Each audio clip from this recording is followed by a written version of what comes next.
بسم الله الرحمن الرحيم. الحمد لله وكفى وسلام على عباده الذين اصطفى. أما بعد فأعوذ بالله من الشيطان الرجيم. بسم الله الرحمن الرحيم.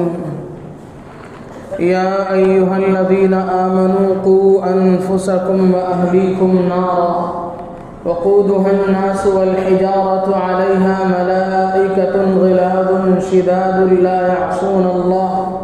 لا يعصون الله ما أمرهم ويفعلون ما يؤمرون. صدق اللہ العظیم.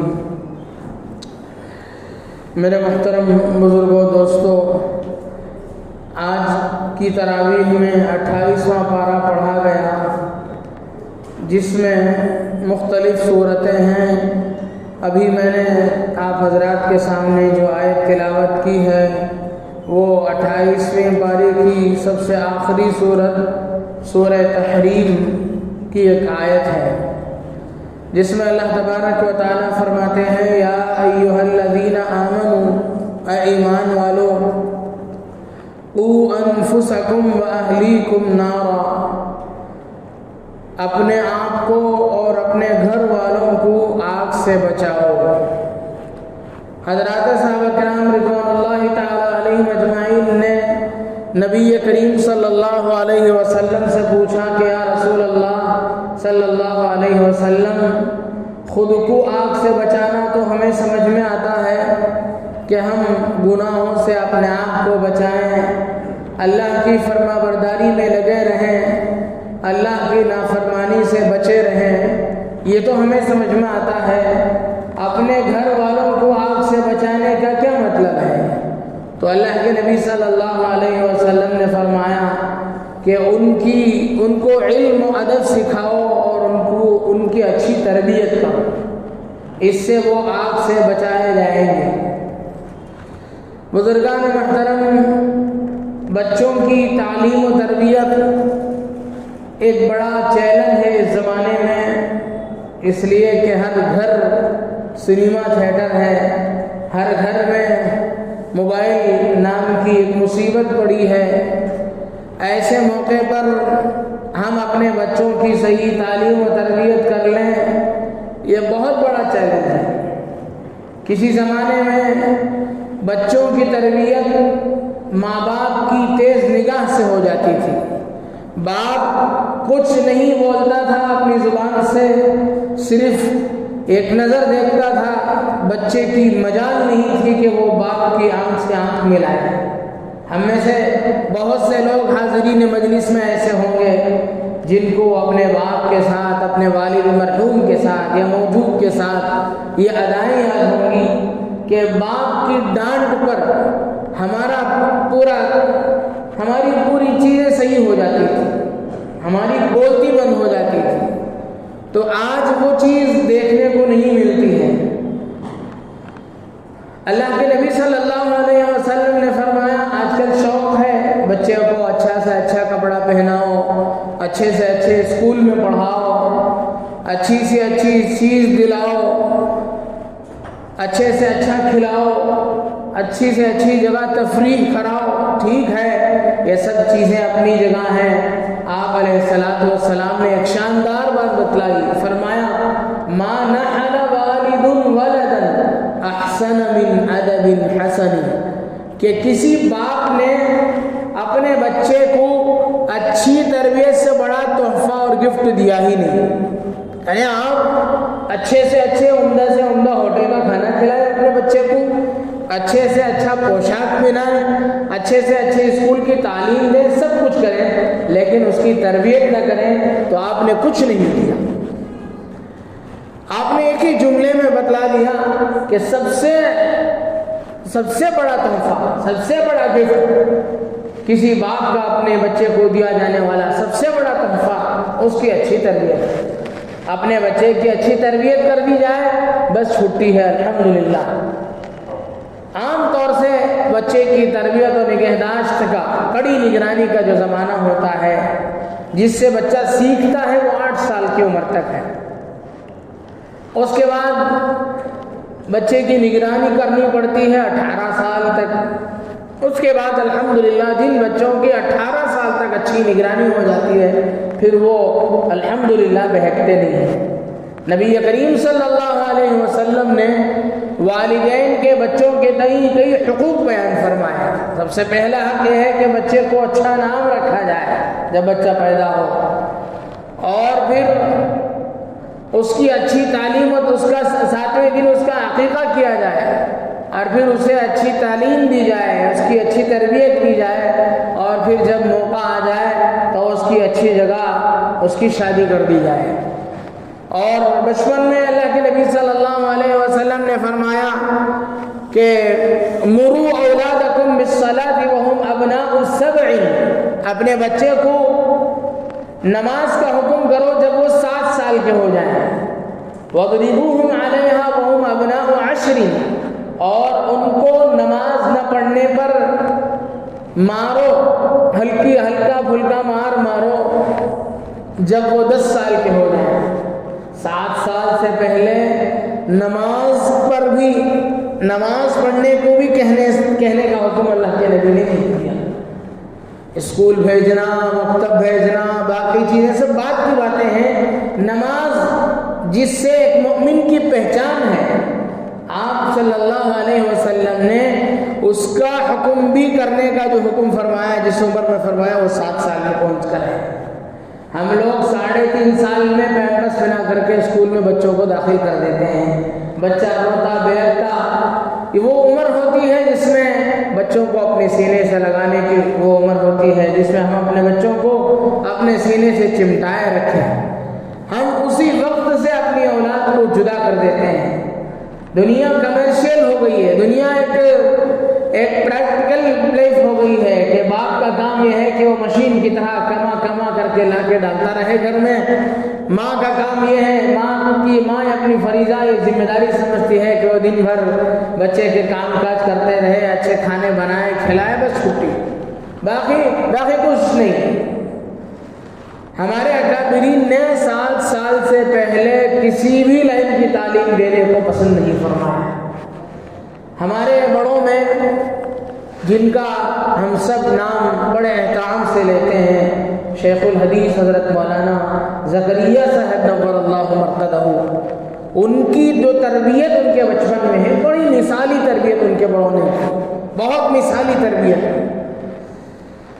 ان کے والد گرامی حضرت مولانا یحییٰ صاحب رحمۃ اللہ علیہ، جب ان کی دادی، حضرت کی دادی یہ کہتی تھی، حضرت شیخ زکریا رحمۃ اللہ علیہ 7 سال کے ہو گئے، ابھی ان کے والد صاحب کی طرف سے کوئی پکڑ دھکڑ نہیں تھی، تو ان کی دادی حضرت کے والد صاحب یحییٰ رحمۃ اللہ علیہ سے کہتی تھی کہ تو اپنے بیٹے کو کیا بنانا چاہتا ہے؟ ایسے ہی بیل کی طرح چھوڑے رکھا ہے۔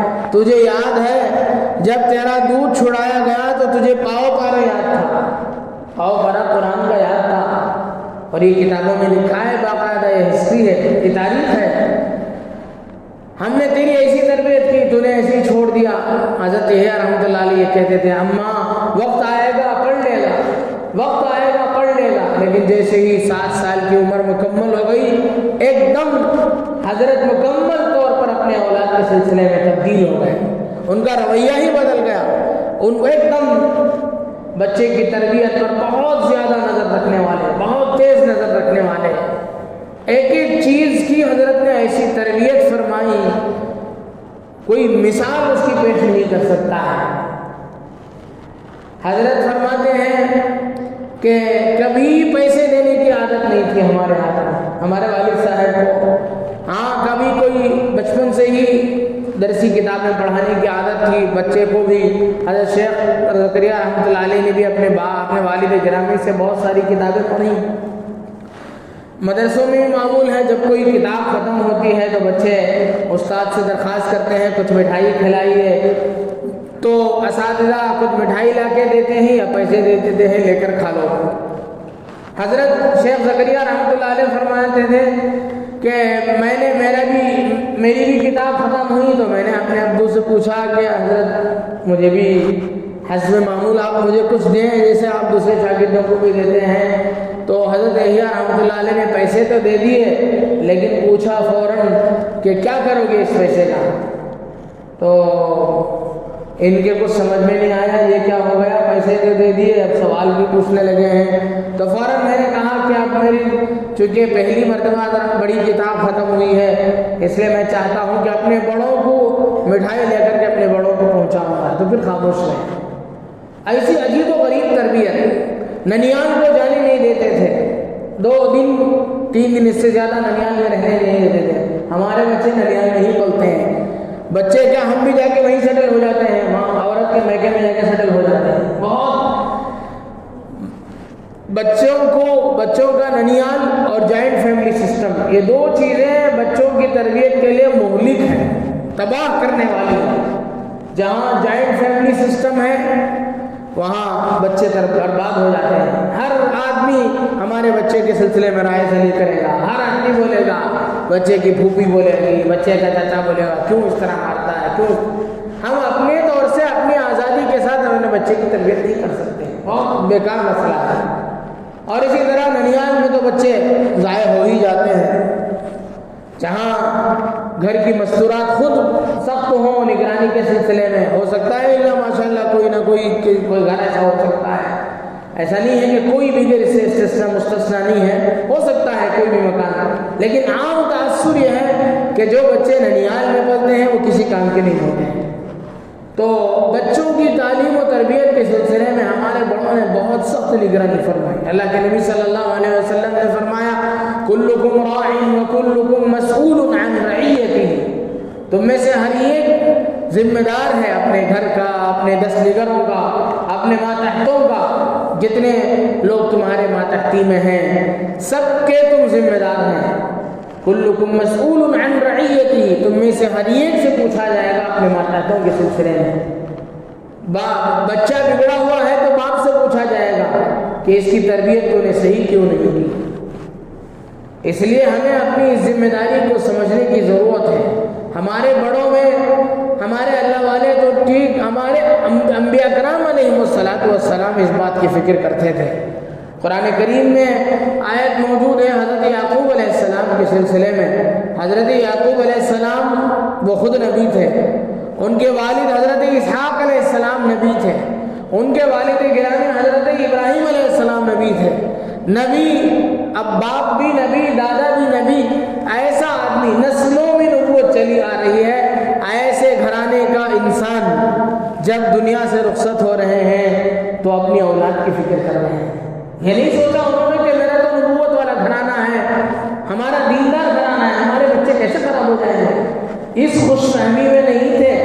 قرآن کہتا ہے ام کنتم شہداء اذ حضر یعقوب الموت، کیا تم اس وقت تھے جب یعقوب علیہ السلام کو موت آ پہنچی؟ اذ قال لبنیہ ما تعبدون من بعدی، حضرت یعقوب نے پوچھا اپنے بچوں سے تو میرے بات بتاؤ، تم میرے بعد کس کی عبادت کرو گے؟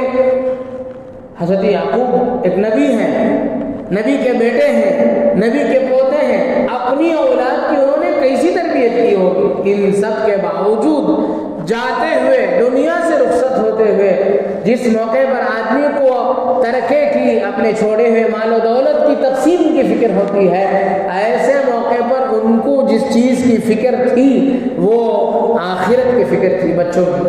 ہم لوگ یہ سوچتے ہیں کہ میرے بعد میرے بچے کا کیا ہوگا، ہمارے بعد ہمارے بچوں کا کیا ہوگا۔ ارے جس طرح تمہارے ماں باپ کے بعد تمہارا کچھ بھی نہیں بگڑا، اللہ نے جو تمہارے مقدر میں تھا ان چیزوں کا انتظام کیا، ویسے ہی تمہارے چلے جانے کے بعد تمہاری اولاد بھی اس کی مقدر کی روزی وہ کھائے گی، بھوکے نہیں مرے گی۔ ہاں، فکر جو کرنی ہے وہ اس بات کی کرنی ہے کہ میرے اولاد کے بعد میری اولاد کا کیا ہوگا، میری اولاد میرے دنیا سے جانے کے بعد میری اولاد کا کیا ہوگا، نہیں، میری اولاد کے اس دنیا سے جانے کے بعد میری اولاد کا کیا ہوگا، یعنی اس کی آخرت کی فکر، اس کی آخرت کی فکر، اسی کے ہم مکلف ہیں، اسی کا ہمیں حکم دیا گیا۔ ایسا نہیں ہے کہ ہم اپنے بچوں کو ترکے میں کچھ نہ چھوڑیں، ان کے لیے کچھ کو بھی، یقیناً یہ پسند کیا گیا ہے، شریعت میں یہ پسندیدہ ہے کہ آدمی اس حد تک کوشش کرے کہ اپنے گھر والوں کے لیے کچھ نہ کچھ ترکے میں چھوڑ کر کے جائے۔ اگر یہ بات نہیں ہوتی تو پھر ترکے کے مسائل ہی بیان نہیں کیے جاتے۔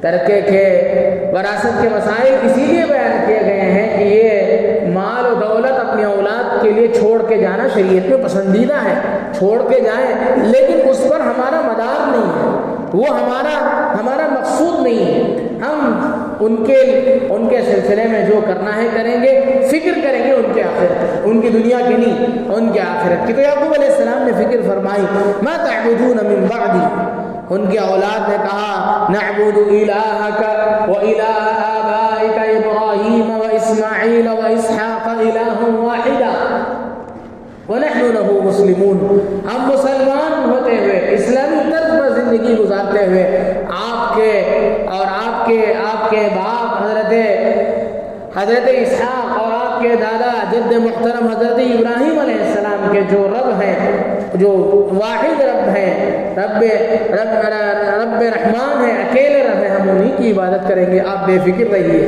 اس کے بعد حضرت یعقوب علیہ السلام اس دنیا سے رخصت ہوئے۔ تو ایک نبی اپنے اولاد کے سلسلے میں اتنی فکر کر سکتا ہے، تو مجھے اور آپ کو اپنے اولاد کے سلسلے میں کتنی فکر کرنی ہے، ہمیں سوچنے کی ضرورت ہے۔ اللہ کے نبی صلی اللہ علیہ وسلم اولاد کی تربیت پر بہت زور دیتے تھے۔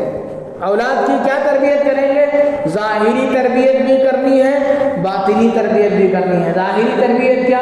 اس کا لباس کیسا ہے دیکھنا چاہیے ہمیں۔ لباس کا اثر ہوتا ہے۔ ہم لوگ سوچتے ہیں کیسا کپڑا پہنے تو کیا حضرت، نہیں، کپڑا ہی تو ہے، ماڈرن کپڑے پہن لیں یا نہیں، جیسا کپڑا پہنیں گے اس کی تاثیر رہے گی، خود اس کے اندر بھی رہے گی، دوسروں پر بھی اس کا اثر پڑے گا۔ آپ مثال سمجھیں، میں لباس پر یہ مثال عام طور سے دیتا ہوں کہ ایک پولیس کے محکمے سے تعلق رکھنے والا، باقاعدہ جسے سرکاری نوکری پولیس کی حاصل ہو، ایسا عہدیدار اگر یونیفارم کے بغیر چوراہے پہ کھڑے ہو کر کے ٹریفک کنٹرول کرنے لگے تو کیا کوئی اس کی بات کو مانے گا؟ نہیں مانے گا۔ ہاں، اگر وہ اپنے مخصوص لباس میں، اپنے یونیفارم میں آئے اور آپ صرف کھڑا ہو جائے تو سب سمجھ جاتے ہیں۔ تو یہ کپڑے کا اثر ہوا کہ نہیں ہوا؟ یقیناً ہوتا ہے۔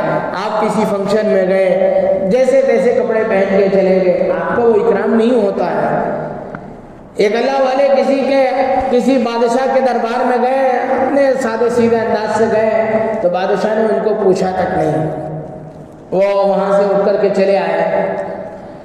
اس کے بعد دوبارہ انہوں نے کہا کہ قدر تو انسان کی نہیں ہے، کپڑے کی ہے۔ انہوں نے کہیں سے اچھا جوڑا منگایا اور پہنا اسے اور گئے وہاں بادشاہ کے دربار میں دوبارہ، تو بادشاہ نے بڑا احترام کیا، بڑا اعزاز کیا، اچھے عمدے کھانے رکھے دسترخوان میں ان کے سامنے، تو انہوں نے کھانے کا نوالا اٹھایا اور منہ میں ڈالنے کے بجائے اپنے کپڑے میں رکھ لیا۔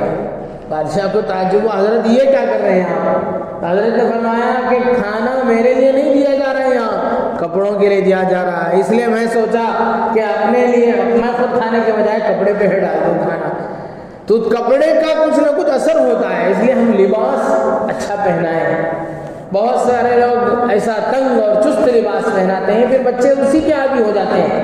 ڈھیلا ڈھالا لباس پہنانا چاہیے جس سے بدن کا کوئی حصہ جھلکے نہیں۔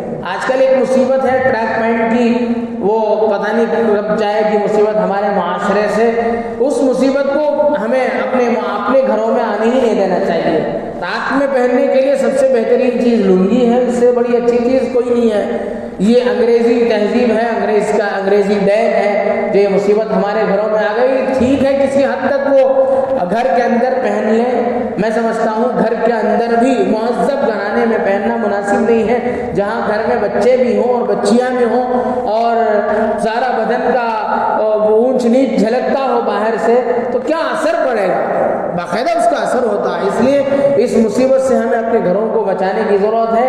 گھر کے اندر رات میں کیا پہناتے ہیں، صبح میں اسی میں بھیج دیتے ہیں۔ بچہ ٹی شرٹ پہنتا ہے اور ٹریک پینٹ پہن کر کے آ جاتا ہے مکتب میں، مدرسے میں، مسجد میں، اور ایسے ناقص لباس پہنتا ہے، اسے خود شرم ہے، بیٹھتے ہوئے بھی کپڑا پکڑ لیتا ہے، اٹھتے ہوئے بھی کپڑا پکڑ لیتا ہے۔ میں نے کچھ سال پہلے جب یہاں مکتب مسجد میں تھا تو ہم لوگ نگرانی کرتے تھے کہ ایک بچے کو دیکھا میں نے کہ وہ سجدے میں جاتے ہوئے دونوں سجدے سامنے ہاتھ رکھ کر کے کرنے کے بجائے ٹی شرٹ پکڑا ہوا ہے۔ کیوں؟ جیسے ہی سجدے کو جاتا ہے پچھلا حصہ بھول جاتا ہے۔ یہ عذاب ہو گیا۔ کپڑا اصل میں سطر کو چھپانے والا، کپڑے کا بنیادی مقصد، لباس کا بنیادی مقصد سطر کو چھپانا ہے۔ دوسرا مقصد بدن کو بدن کے لیے زیب و زینت ہے۔ تیسرا مقصد بدن کے لیے راحت و آرام دہ کپڑا ہے۔ یہ کیا مصیبت ہے کہ نہ اس میں آرام ہے، صرف فیشن کے نام پر ہم ایسے ایسے کپڑے پہنا ہے۔ تو لباس، اس پر ہمیں بہت زیادہ غور کرنے کی ضرورت ہے۔ دوسری چیز پوشاک ہو گئی، خوراک، بچوں کو کھانا ہم کیسے دے رہے ہیں، بچے کیسے کیا چیز کھا رہے ہیں، اس کا ہم خیال کریں۔ اور بچوں کا ذوق کیسا ہے، ہوٹل والا ذوق نہ ہو، بچے باہر جا کر کے نہ کھائیں۔ ہم لوگ بارہا تعلیم کی کتابوں کے تعلیمی حلقوں میں سنتے ہیں کہ پکانے والے کی تاثیر ہوتی ہے۔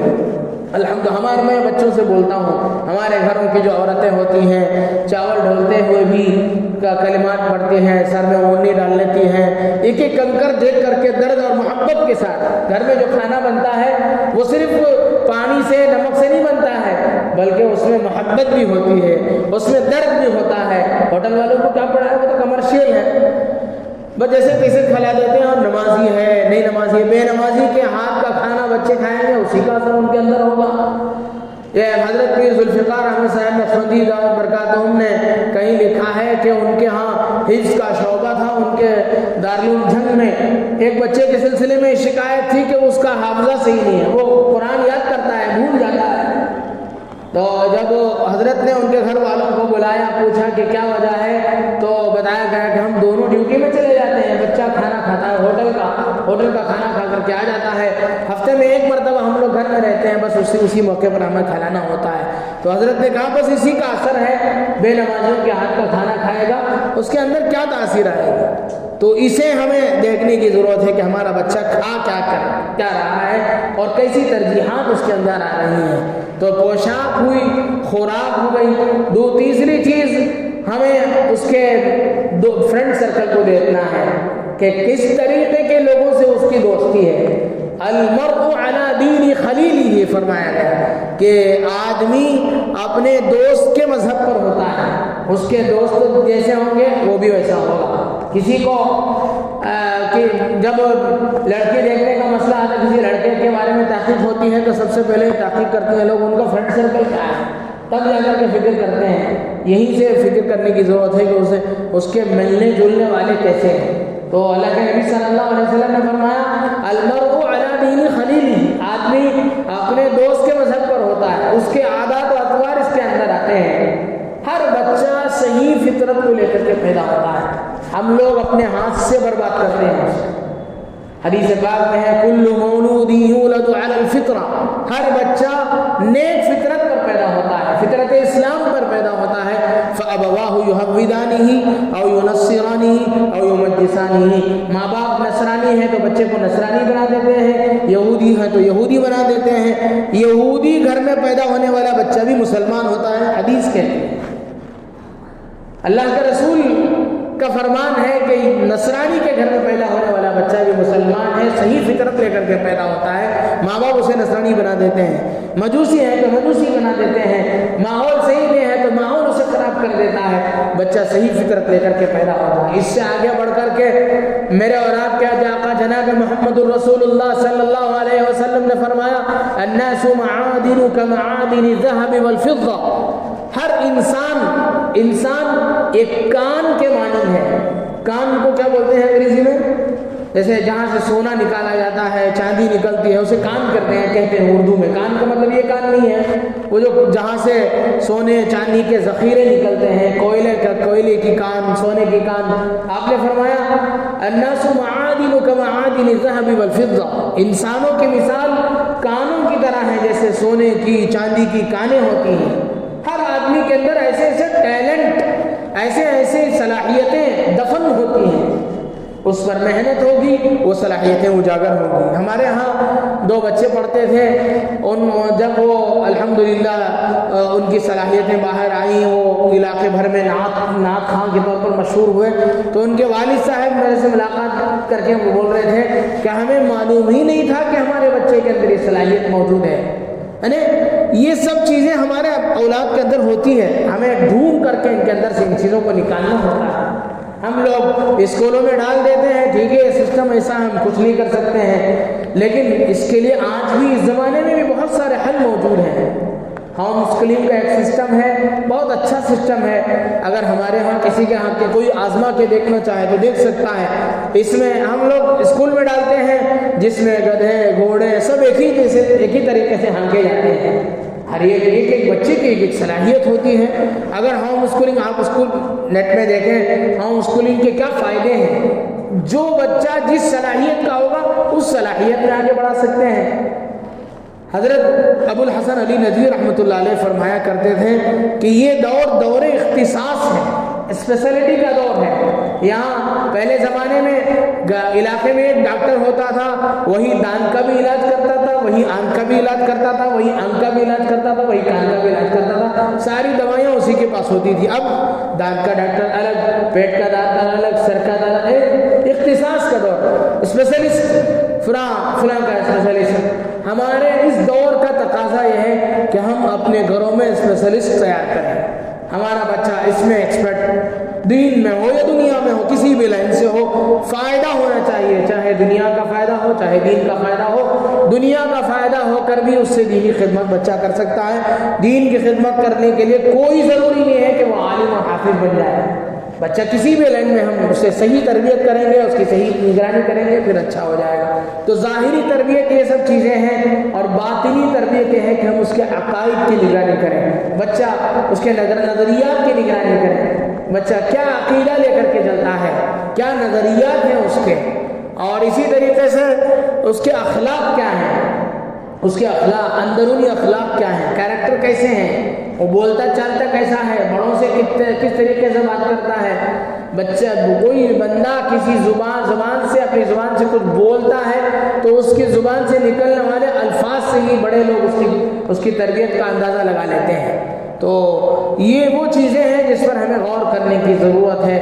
ہم اگر اپنے بچوں کو وقت نہیں دیں گے تو پھر یہ بچے آگے بڑھ کر بڑے ہو کر کے ہمیں وقت نہیں دے سکتے ہیں، ان سے ہمیں کسی قسم کی کوئی خیر کی امید ہم نہیں لگا سکتے ہیں۔ تو اللہ کے نبی صلی اللہ علیہ وسلم نے اس آیت کریمہ کی تفسیر میں اور اس کی تشریح میں آپ علیہ السلام نے بہت زیادہ اس پر زور دیا ہے کہ اولاد کی تربیت کی جائے، مرحلہ وار تربیت ہو، ایک دم مار توڑ دھاڑ یہ سب نہیں ہونا چاہیے۔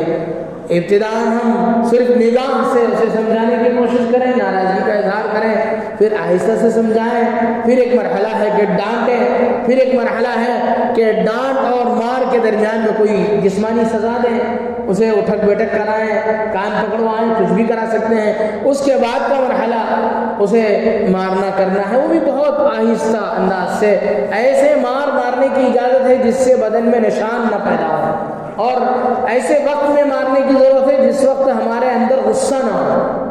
عین غصے کے وقت ہم مار دیں گے بچوں کو، بچے کے دلوں میں نفرت پیدا ہو جائے گی ہمارے سے۔ ہمارے اکابرین اس بات کا بہت خیال رکھتے تھے کہ مصنوعی غصہ، بناوٹی غصہ پیدا کر کے اپنے بچوں کی اپنے ماتحتوں کی تربیت کرتے تھے۔ تو یہ ہونا چاہیے، ہمیں جذبہ انتقام ہمارے اندر نہ ہو۔ میں کبھی ایسا ہم لوگ کرتے ہیں کہ میں تجھے مسلسل نوٹ کر رہا ہوں، گویا آپ اپنے دل میں کینہ پال رہے ہیں۔ یہ سب چیزیں نہیں ہونی چاہیے، پھر بچہ دوسرے طرز اختیار کر لیتا ہے۔ تو اسی طرح ہمیں سب سے اول وہلے میں یہ کام کرنا چاہیے کہ ایک بچے کی تربیت میں ماں کی تربیت سب سے پہلے، باپ کی تربیت اس کے بعد مکتب کی تربیت۔ الحمدللہ ہمارے شہر میں ہر جگہ مکاتب کا نظام ہے، ہم اپنے بچوں کو مکاتب میں بھیجیں اور اس کی باقاعدہ نگرانی کریں، باقاعدہ پوچھیں، استاد سے ملیں۔ ہمارے ہاں مکاتب کا کیا حال ہوتا ہے، بچہ خود آ کر کے بیٹھ جاتا ہے، پوچھتے ہیں کون ہے تو، میں فلاں گلی سے آیا، فلاں کا بچہ ہوں، ٹھیک ہے، آ گیا، بس پڑھتا چلا جاتا ہے، تو ویسے ہی درمیان میں وہ چلا جاتا ہے، جیسے وہ آیا ویسے ہی چلا گیا، اس کا کوئی پرسان حال نہیں۔ ایسا نہیں ہونا چاہیے، ہمیں باقاعدہ اپنے بچے کے استاد سے ملیں، ملاقات کریں، وہ ہمارے محسن ہیں، انہوں نے ہمارے بچوں کی ہم اپنے بچوں کو اس کی نگرانی میں دیے ہوئے ہیں، باقاعدہ ہم ان سے ملاقات کریں۔ تو یہ وہ کچھ گزارشات ہیں اس لائن سے۔ اللہ تبارک و تعالیٰ کہنے والے کو بھی سننے والوں کو بھی عمل کی توفیق نصیب فرمائے۔ آمین۔ وآخر دعوانا الحمدللہ رب العالمین۔